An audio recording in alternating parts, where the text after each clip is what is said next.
कूर्म अवतार की कथा। इस कथा का आरंभ उस समय हुआ जब महर्षि दुर्वासा किसी कारणवश इंद्रलोक गए।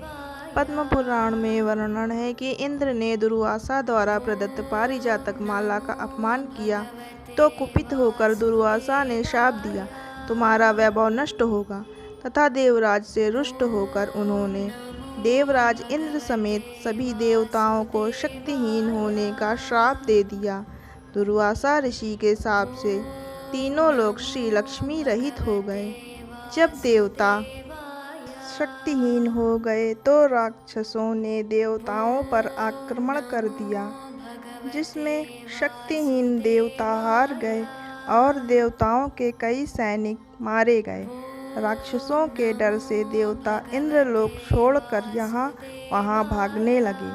तब इंद्रादि ब्रह्मा जी की शरण में गए। ब्रह्मा जी सभी देवताओं के साथ विष्णु जी के आश्रय में पहुँचे और प्रार्थना करने, हे करुणा निधान, हमारी रक्षा कीजिए। महर्षि दुर्वासा के श्राप के कारण सभी देवता शक्तिहीन हो गए हैं, जिस कारण राक्षस राज बलि ने पृथ्वी लोक सहित इंद्रलोक पर भी अपना साम्राज्य स्थापित कर दिया है। राक्षसों के डर से सभी देवता भागते और छुपते फिर रहे हैं।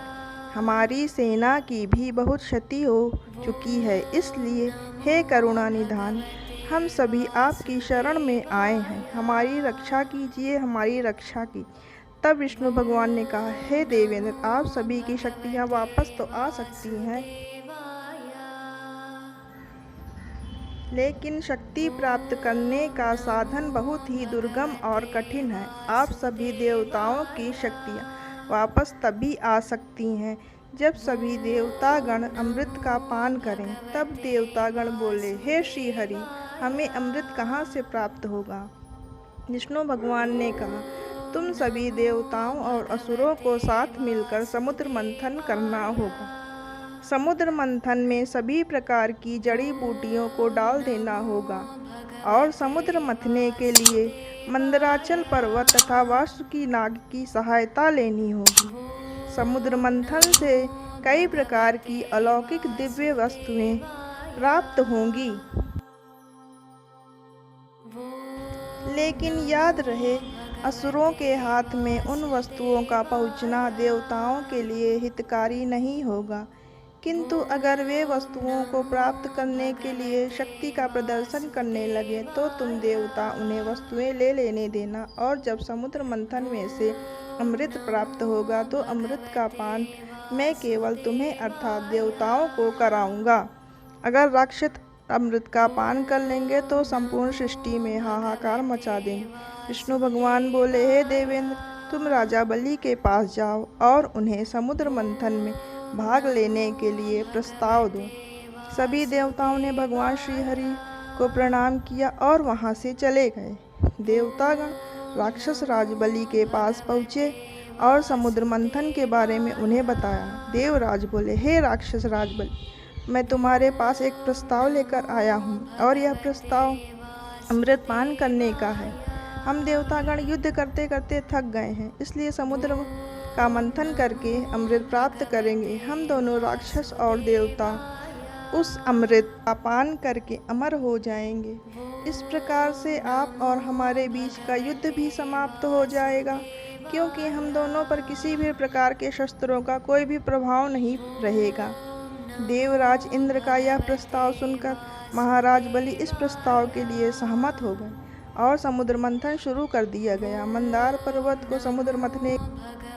पर्वत को मथने के लिए डोर बनाया गया। वासुकी नाग को पूछ तरफ से सभी देवतागण पकड़े हुए थे तथा मुंह की तरफ से सभी राक्षस पकड़े हुए थे। समुद्र मंथन करते समय विभिन्न प्रकार की अलौकिक वस्तुएं तथा देवियां उत्पन्न। कुछ वस्तुओं पर देवताओं ने अपना आधिपत्य जमाया तो कुछ वस्तुओं पर राक्षस राज ने, किंतु संपूर्ण सृष्टि में उस समय हलचल उत्पन्न हो गई जब समुद्र मंथन से विष प्राप्त हुआ। विष के प्रभाव से सभी सृष्टि त्राहिमाम कर रही थी। सभी देवताओं ने भगवान भोले शंकर से सृष्टि की रक्षा की प्रार्थना की और भगवान भोले शंकर ने उस विष को पीकर संपूर्ण सृष्टि को फिर से बचा लिया। इसके बाद सभी देवताओं और राक्षसों ने फिर से समुद्र मंथन आरंभ कर दिया, किंतु थोड़ी ही देर बाद मंदार पर्वत समुद्र में डूबने लगा। इस स्थिति को देख श्री हरि विष्णु ने कूर्म अवतार धारण और अपनी पीठ पर मंदार पर्वत को स्थापित कर लिया।